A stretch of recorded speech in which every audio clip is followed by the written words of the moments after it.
Ṣé ẹ̀yin náà ti gbọ́ ohun tí ó ṣẹlẹ̀ ní yàjóyàjó nì sí Nkechi Blessing ní ọ̀sẹ̀ tí a lò kọjá yìí o? Èyí ni ohun tí ó ṣẹlẹ̀. Àwọn olólùfẹ́ Wùnmí Toríọlá mà tún ti rúná sí ìjà tí ó wà láàrin òun àti ọ̀rẹ́ rẹ̀ tímọ́tímọ́ ni Aolat Ayonimofe. Èyí ni ohun tí ó ṣẹlẹ̀, ẹ wá farabalẹ̀ gbọ́ ẹ̀kúnrẹ́rẹ́ ìròyìn náà. Ìjà tó máa wà láàrin Wùnmí Toríọlá àti ọ̀rẹ́ rẹ̀ tímọ́tímọ́ òṣèré lẹ́wà ní Aolat Ayonimofe máa ń fẹjú sí i ni.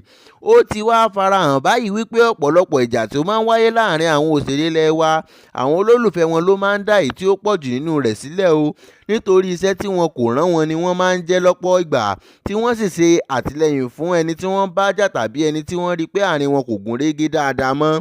Eléyìí máa ń wáyé nípa ọ̀rọ̀ ẹnu wọn tàbí èébú tí wọ́n bá ń bú ẹni tí wọ́n mọ̀ pé wọ́n ń ṣàtìlẹ́yìn fún àti irú ẹni bẹ́ẹ̀ kò gba ti ara wọn mọ́.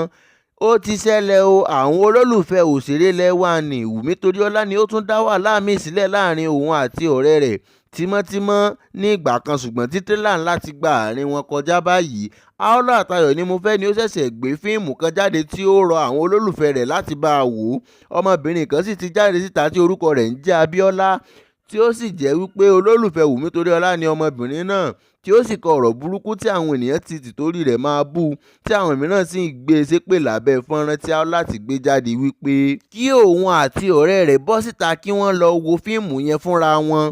Ó ní àbíṣe kì í ṣe òun ló wá síta lórí ayélujára tí òun náà fẹ́ kí gbogbo ayé mọ òun, tí ó ń pe ẹnìkan tí àwọn nífẹ̀ẹ́ sí ní orúkọ lóríṣìíríṣìí. Ó dá mi lójú wípé a ò ní wo fíìmù yìí. Wèrè ọwọ́ ara rẹ̀ tún polówó ọjà nínú fíìmù tí ó ṣe kọpikọ́pì olòṣì ọmọ aṣẹ́wó. Ohun tí ọmọbìnrin yìí kọ ní tí àwọn ènìyàn bẹ̀rẹ̀ sí ní sọ̀rọ̀ sí, tí òṣèré tí ọ̀rọ̀ náà kàn sì ti dá a lóhùn. Àwọn kan ní pé àwọn mọ̀ wípé àwọn alátìlẹyìn Wùnmí ni ó wà nídìí ọ̀rọ̀ náà nítorí àsìkò kan tí òṣèré yìí jáde síta láti sọ̀rọ̀ nípa Wùnmí Toríọlá. Nígbà tí Aolat fèsì sí ohun tí ọmọbìnrin náà sọ lórí fíìmù rẹ̀ tí ó gbé jáde, ó ní mo rí ọ̀rọ̀ tí o kọ sí abẹ́ àwòrán mi o, mo sì fẹ́ fún ọ ní èsì tí ó yẹ lórí ẹ̀.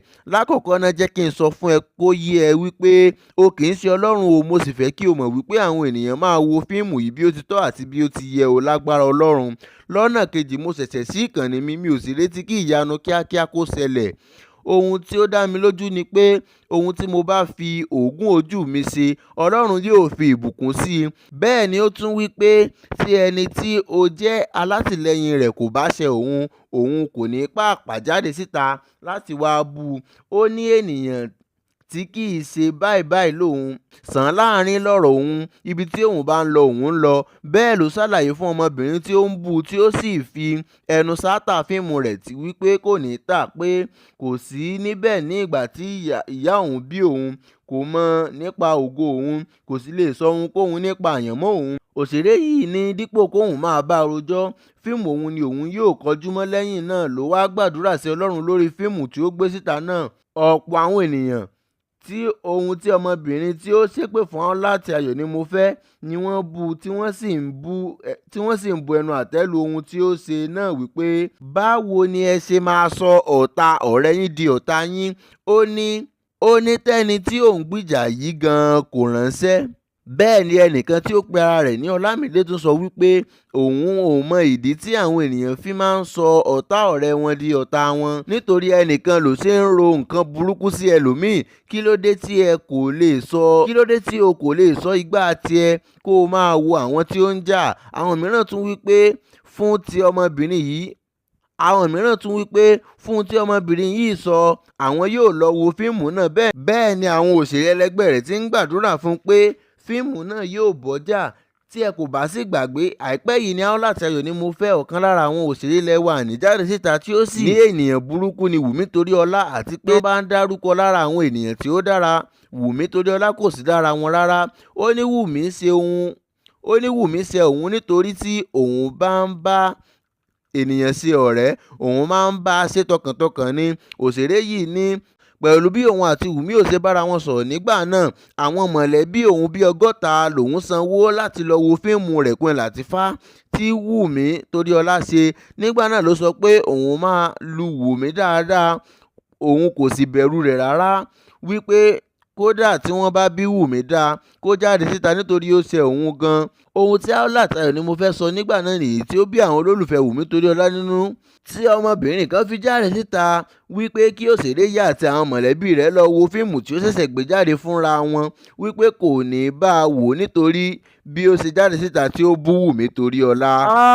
Wàhálà ńlá mà lèyí kẹ́ ẹ. Tí ẹ̀yin náà ti gbọ́ ohun tí ó ṣẹlẹ̀ sí ọ̀kan lára àwọn òṣèré lẹ́wà ní Nkechi Blessing ní ọ̀sẹ̀ yìí tí a lò kọjá yìí o. Níṣe ni ọmọbìnrin kan gbé àwòrán òṣèré lẹ́wà ní Nkechi Blessing sí orí ayélujára, tí àwòrán náà sì ti dá wàhálà sílẹ̀ ní orí ayélujára, tí àwọn ènìyàn sì ti bẹ̀rẹ̀ sí ní fi ọmọbìnrin òṣèré lẹ́wà ní Nkechi Blessing sí ọ̀pọ̀lọpọ̀ yẹ̀yẹ́, tí wọ́n sì ń dráàgì ẹ̀ lọ́tùn lósì. Ṣebí jẹ́jẹ́ ní Nkechi Blessing lọ sí yàrá ìdárayá tí a mọ̀ sí gym house láti lọ dárayá àti ṣe ìmúlò ara, kí ara tún bọ̀ wà ní àlàáfíà àti kí ènìyàn tún lè ní okun sí i.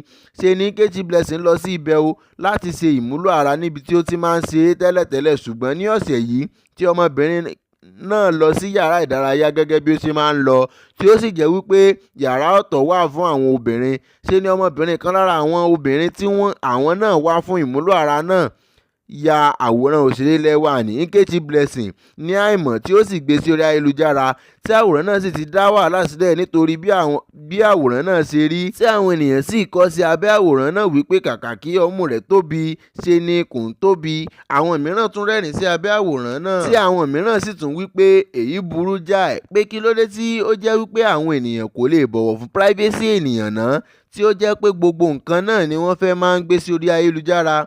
Tí ẹlòmíràn tún wí pé irú ṣépù wo la tiẹ̀ máa pe eléyìí, tí àwọn ènìyàn sì ń jáde síta láti gbèjà rẹ̀ tàbí ṣe àtìlẹ́yìn òṣèré lẹ́wà ní Nkechi Blessing lórí àwòrán náà. Lára wọn ni Very Dark Man, tí ó sì gbé fọ́nrán kan jáde nítorí àwòrán náà. Ní Very Dark Man bá tún rán wa létí aáwọ̀ kan tí ó wà láàrin wọn láti ọdún 2023, tí ó sì ń pè é ní orúkọ oríṣiríṣi bíi ẹranko àti bí ó ṣe fi ṣe yẹ̀yẹ́ pẹ̀lú ibi tí ó ń gbé.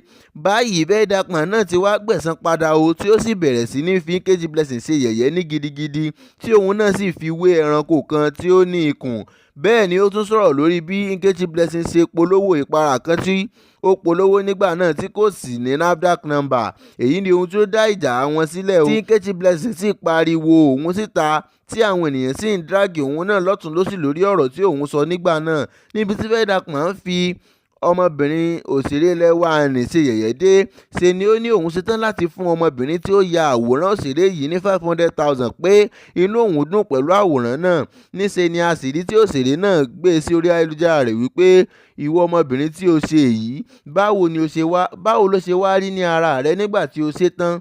Tí òṣèré yìí sì bẹ̀rẹ̀ sí ní ṣàdúrà fún wípé ohun tí ó mú kí òun lọ sí yàrá ìdárayá yóò ṣẹlẹ̀ sí òun náà o, wípé yóò sunkún fún ìrànlọ́wọ́ láìpẹ́ yìí tí yóò sì ní rí ẹni ràn lọ́wọ́. Bẹ́ẹ̀ ni ó tún sọ wípé àìlera tí yóò mú dé yàrá ìdárayá yóò ṣẹlẹ̀ sí i. Ó tún fi kún un sí wípé gbogbo àìlera ara òun yóò bọ́ sí ara rẹ̀ ní ìlọ́po àti àwọn ìran rẹ̀, àyàfi tí kò bá sí Ọlọ́run. Lẹ́yìn náà lárí tí òṣèré lẹ́wà yìí gbé fọ́nrán kan jáde ní àná òde yìí níbi tí ó ti lọ ra fóònù tuntun, ìyẹn iPhone 17 tí wọ́n ṣẹ̀ṣẹ̀ gbé jáde, tí ó sì ń yọ àwọn ọ̀tá rẹ̀ wípé ohun tí ó bá wọ lẹ́nu ni kó fi ẹnu rẹ̀ sọ, kò kan òun mọ́. Ẹ ṣé fún ìfarabalẹ̀ yín.